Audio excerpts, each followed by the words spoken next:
একদল খাইয়ে গেছে আর একদল খাওয়ার জন্য শকুন মতন হা কইরি আছে, ঠিক কি না? প্রেম টেম করতেই হয়, তাহলে আমাকে মতন হুজুর দেখি প্রেম করবা, কষ্টি নতি, ঠিক কি না বলে? আসসালামু আলাইকুম। ওয়ালাইকুম আসসালাম। তো এই মুহূর্তে আপনাদের মাঝে বক্তব্য নিয়ে আসছেন সেই কুখ্যাত এলাকা থেকে আগত সেই ভাইরাল বক্তা, টিকটকার বক্তা, ফেসবুকের কামানো বক্তা, ইউটিউবার বক্তা, ভণ্ড বক্তা, হুজুরের বক্তা। তো আমি এই ভণ্ড বক্তা আর ভণ্ডবি আপনাদের মাঝে বলার জন্য অনুরোধ করছি। হুজুর একটু বলেন আপনি।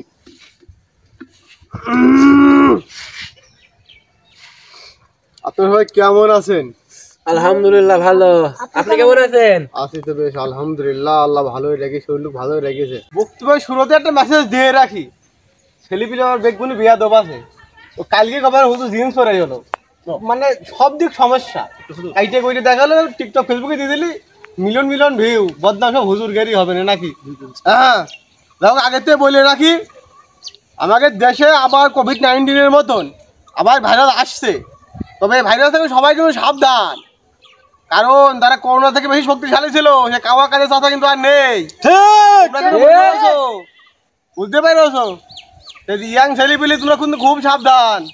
ছেলেপিলি কিন্তু বেগুনে মনে করে প্রেম করে, প্রেম করার পর যখন শুরু হয় তোমার ওরে বাবা বাবা কি ঢলা কলা কি গান, তুমি বলে দে আমি পাথরে ফুল ফুটাবো শুধু ভালোবাসা দিয়ে, ঠিক না? এখন আর যখন ওরা শেখা খায় তখন আর মুখ মুখ তাকানি যায় না, তখন তারা কি করে জানেন? বলে যে ভালোবেসে জীবনে করেছি ভুল, বুঝিনি পাথরে ফুটবে না ফুল। ছেলেপিলি এইসব কথা শোনার পর তোমার মাথা ঠিক থাকে না, মন চাই কি? মন চাই উইরে চলে যায় তাদের কাছে, ঠিক কি না?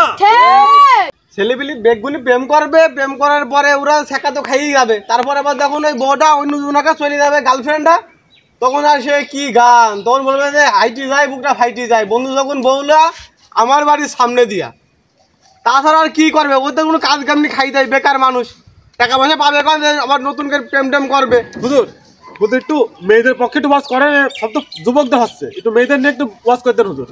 আবার মেয়ে মা বোনের পক্ষে ওয়াজ করতে হবে?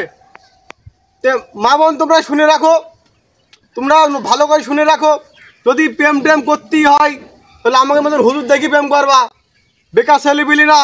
আমরা এক রাতি লাখ লাখ টাকা ইনকাম করি, 6 মাস কাজ করবো, 6 মাস বসে বসে খাবো, তোমাদের যত্ন করবো, তোমাদের দেখাশোনা করবো, তোমাদের সব কিছু করবো 6 মাস মিলিয়ে, ঠিক কিনা? এখন আর তোমাদের কি অবস্থাটা হবে না? বউ পাবা নে, সব তো আমরা নিয়ে যাবা নে, বুঝলো নি? যা বলছিলাম আর কি, ওই ইয়াং ছেলেপিলি প্রেমে থাকা খাওয়ার পর তখন ওরা যখন ওই গার্লফ্রেন্ডে বিয়ে হয়ে যায় তখন আবার গান ধরে, বিধি যদি ভাগ্যটারে লিখছো নতুন করে, আর কিছু চাইতাম না আমি চাইতাম শুধু তোরে। আরে ভাগ্য কি এত সহজে? এই মামুর হাতে জিনিস, ও চালা আমার তোমাকে দুমিটু দিয়ে দিলাম, হ্যাঁ উপরে আল্লাহ লিখে দিছে, কিন্তু তোমরা তো কাজ কাম করবা না, ঘন্টামা ঠাবি বাড়াবা, তো তোমাকে ওই ভাগ্য লিখে দেবে? দেবে না। যদি সময় থাকতে তোমরা শুনি রাখো, সময় থাকতে পরের মেয়ে টুক করে বের করে নিয়ে চলে যাবা, পরামর্শ নিবা, আর দেখবা জীবনে তোমরা কেউ ফেলিয়ার হবে না, সব সাকসেসফুল বিজনেসম্যান হয়ে যাবা। তো টাকা পয়সা দেখে নিয়ে যাবা, তাতে বসি খাওয়া যায়, বুঝলো নি? বর্তমান সমাজে পরকে বাড়তে কি জন্য জানেন? কিন্তু হুজুর আসলে বাড়ছে ছেলেপিলি থেকে কথাই কয় না, ঠিক কি না?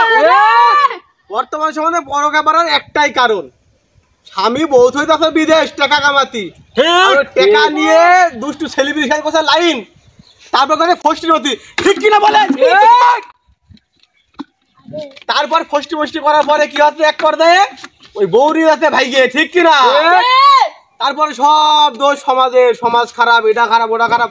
আরে ভাই ও যেই জায়গায় সেই তো তুই দিস নি, তুই যাই বিদেশির কাছে, তোর বউ তো এরম ইয়াং ছেলেপিলি দেখে যাবে, ঠিক কিনা? হুজুর ওই ওরা তো মনে করেন যে চলে গেছে বহুত দিন আগে, ওকে কথা বলি আর এখন সমাজের পিটি কিন্তু মাছ ধরবে না। হুজুরের 15 বছরের অভ্যাস তো, ও আসলে তাও ঠিক, ছেলেপিলি 15 বছর অভ্যাস গড়িয়ে গেছে, ও অভ্যাস কি আর ওই এত সহজে যায়? আস্তে আস্তে পাল্টা, একদল খাইয়ে গেছে আর একদল খাওয়ার জন্য শকুন মতন হা কইরি আছে, ঠিক কিনা? তোমরা শুনে রাখো, তোমরা যতই চিল্লা চিল্লি করো তোমাকে দেবা না, সব আমরা হুজুরাই খাবো, ঠিক কিনা? এইটি ঠিক কি না? আমরা হুজুরা ভাত বাইতে আসি, যদি আমরা সুযোগ পাই আমরা সার বানানে, আমরা খাওয়ানে নাকি? তোমাকে তো দিয়েই খাবানে, তোমরা আমার শ্রোতা না। তোমরা যদি না থাকো আমাকে এদিকে ভাত হবে, আমাকে ভাত বন্ধ আগেই হয়ে যাবে। তোমরা আমাকে নিটি আসে দাওয়াত মাত করি, ওর সাথে আমরা খাওয়া দাওয়া হয়, টাকা পয়সা হয়। আর যদি গদি পাই যায় আমরা ছেড়বো না নে, আমরা রেখে দেবো 40 বছর। তো যাই হোক, তোমাদের শেষ পর্যায়ে একটা কথা বলে দেয় তোমাদেরকে, তোমরা ভোটগুলো দিয়ে দেবে জনিতা মার্কায়। আর হ্যাঁ, খুব সাবধান, তোমরা কেউ চশমা পরিধান করে কেউ ভোট কেন্দ্রে আসবে না। যদি আসো তাহলে জনিতা কিন্তু খুব রাগ করবে, জনিতা কিন্তু খেপে যায়, ঠিক আছে? তো তোমরা সবাই ভালো থেকো। জয় ভালোবাসি, ভালোবাসি, মানে সব খুব ভালোবাসি। তো যাই হোক, আজকে এই পর্যন্তই। কেউ সেলফি ওঠার জন্য চেষ্টা করবে না, কারণ সেলফি উঠলেই সময় বেশি লেগে যাচ্ছে। আমার অন্য জায়গায় প্রোগ্রাম আছে। তোমরা বসি, সভাপতি বক্তব্য শোনো, আমি বিদায় নিচ্ছি। হুজুরকে আমি লিখি নাকি 15 বছরের চাপ ঠেকানোর জন্য মানে এখন ভণ্ডামি ধরে বুঝেছো? তো যাই হোক, আজকের ওয়াজ এই পর্যন্ত।